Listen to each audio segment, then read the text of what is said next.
guys, welcome back to my channel and another day of Vlogmas. Today I thought I would do a sit down video and just go over the top 5 books that I've read of the year so far. Obviously 2018 is not over yet, but I do have a solid top 5 that I am not too sure are going to be toppled by any of the other books that I do read this year. So I thought it would be a good idea just to share my top 5 reads. So let's go ahead and get started. So I actually don't have a lot of the physical books on me. A lot of these I did check out from the library or listen to via audiobook. So I don't have physical copies. I will try and do some sorcery and insert them here when I'm talking about them. So I'm going to read the plot synopsis from Goodreads and kind of explain my reasoning for why it was a top 5 pick for me. So the first book that I had was The Deep by Nick Cutter, and this is a horror novel set underwater. And the synopsis is: a strange plague called the Gets is decimating humanity on a global scale. It causes people to forget small things at first, like how they left their keys, then the not so small things like how to drive or the letters of the alphabet. Then their bodies forget how to function involuntarily, and there's no cure. But now, deep below the surface of the Pacific Ocean, deep in the Marianas Trench, an unknown substance hailed as ambrosia has been discovered. A universal healer, from initial reports. It may just be the key to a universal cure. In order to study this phenomenon, a special research lab, the Triste, has been built 8 miles under the sea's surface. But now the station is incommunicado, and it's up to a brave few to descend through the lightless fathoms in hopes of unraveling the mysteries lurking at those crushing depths, and perhaps to encounter an evil blacker than anything one could possibly imagine. Now, I read a lot of horror. Most of the, 97 books that I've read this year have been horror. And I wouldn't say I'm desensitized, but it does take a lot to scare me. And underwater is one of those things. Underwater and just space are my 2 biggest fears, I think, just because of all the unknown possibilities. So whenever a book is set around one of those 2 things and it's a horror book, I know it's going to be genuinely terrifying, and this was no exception. This was absolutely horrifying. If you're claustrophobic, do not pick up this book, because I felt so much claustrophobia when they were describing, basically most of the book is set in an underwater research lab at the bottom of the ocean.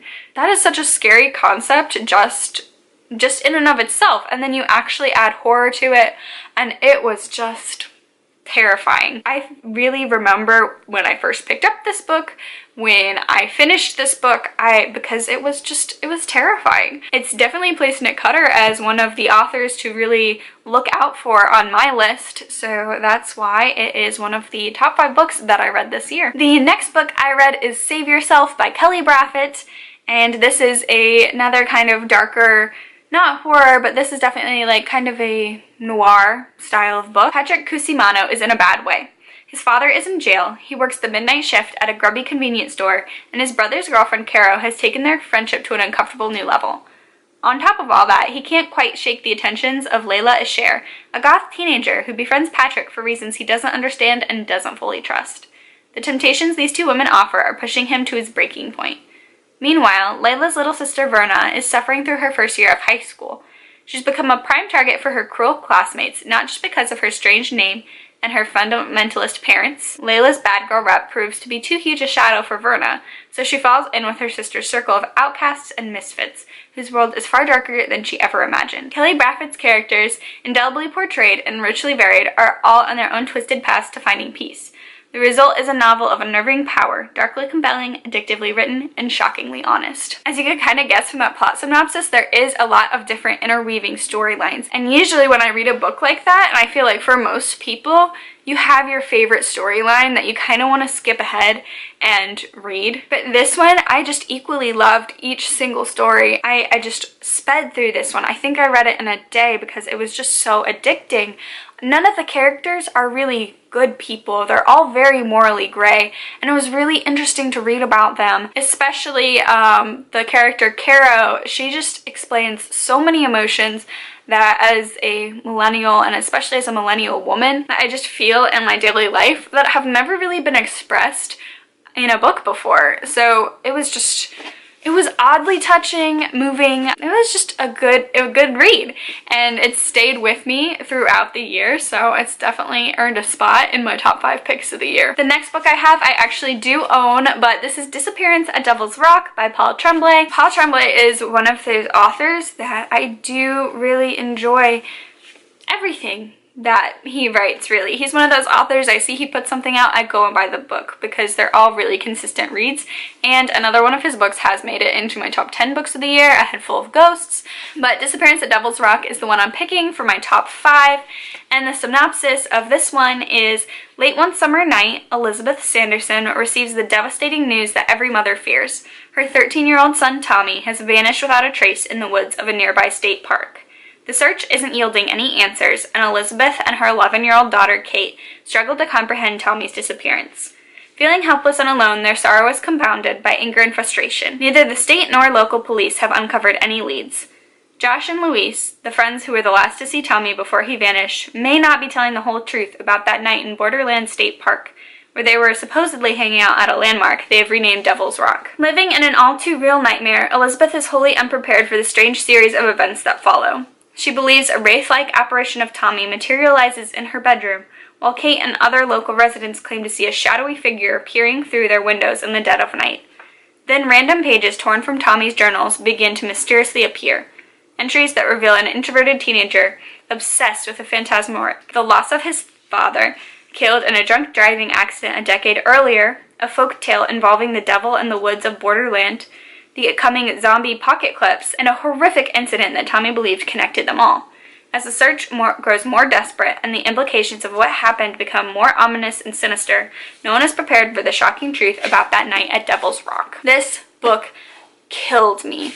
I don't want to go too much into it because it is very short. I did read it in a night because I just did not want to put it down, and I don't say this lightly because I do suffer from an anxiety disorder, but this book genuinely gave me anxiety when I was reading it, but at the same time I could not look away because I just needed to know what came next.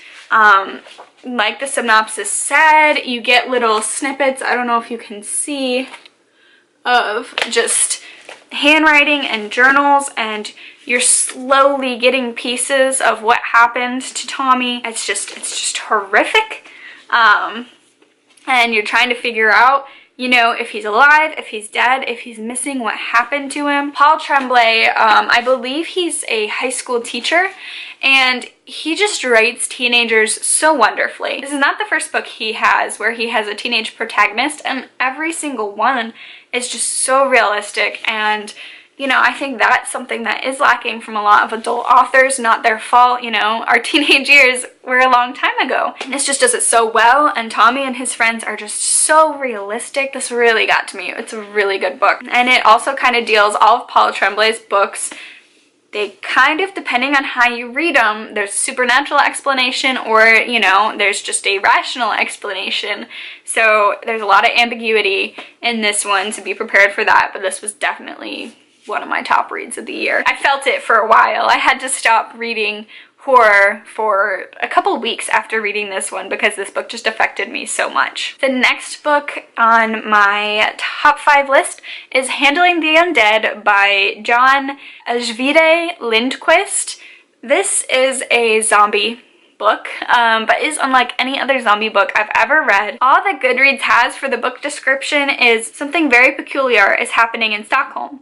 There's a heat wave on, and people cannot turn their lights out or switch their appliances off. Then the terrible news breaks. In the city morgue, the dead are waking up. And really, that gives no justice to this book at all. I am a huge fan of The Walking Dead. I used to watch that religiously, and I love zombie books and literature in general. I just think it's just a really fun genre, and it's interesting to think about, like, what would you do if that happened? I expected this one just to kind of be another run-of-the-mill zombie book, but this one it blew me away. Zombies are portrayed very different in this one. They're not really scary. You almost pity them. This one, you know, the apocalypse, it only happens in Stockholm, and you really have more of implications of what would happen if this happened in real life. Like, not, you know, it's an apocalypse and everything is ending, but what would we do with these newly dead people? And it goes through a bunch of storylines on, you know, how these people coming back from the grave affect their loved ones. Like, it is your loved one, but it's not. So, you know, how do you let go a second time? Do you want to let go a second time? So it really explores, you know, grief and grieving and what happens to you after you die and what makes a person a person. And it really just got into like existential arguments about zombies, I guess, which I thought was just really fascinating. I've never read a zombie book that really made me just, when I finish it, just want to go give my boyfriend a hug, give my dog a hug, you know, call my mom on the phone. Like, this one just really made me appreciate life. It was definitely a more sentimental read than I thought it would be for a zombie book, but it was just, it was amazing. So that is definitely in my top 2 books that I read this year. And then the last of my top 5 books is Night Film, and this is by Marisha Pessl, and the synopsis is: Ashley Cordova, the mysterious gifted daughter of the reclusive film director Stanislav Cordova, is found dead in an abandoned apartment in Lower Manhattan. Her death is ruled a suicide, but veteran investigative journalist Scott McGrath suspects otherwise. What happened to Ashley? As McGrath tries to uncover the truth, he is drawn into a spellbinding quest in the underworld of the Cordova family life. With breakneck pace and dazzling inventiveness, Night Film will hold you in suspense until you turn the final page. This is a really good, like, dark noir sort of fiction. I really like it's a multimedia book, so, you know, it has like emails and photos in it, and it was a really good story. The reason why this is on my top 5 books is because it has such great sentimental value for me, because I read this in January of this year and I couldn't really stop thinking about it after I finished the book. So I googled it and came across its Goodreads page, and this book was why I created a Goodreads account. Like, it's been long overdue. I've been a book lover for such a long time.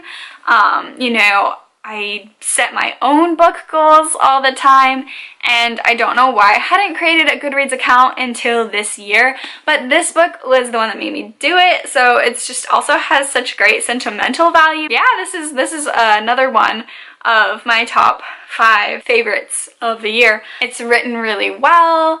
The mystery is really good. Not gonna say much more about it other than the synopsis, because I don't want to give anything away, because it truly is a mystery, and one that you're just gonna want to keep reading until you hit that last page.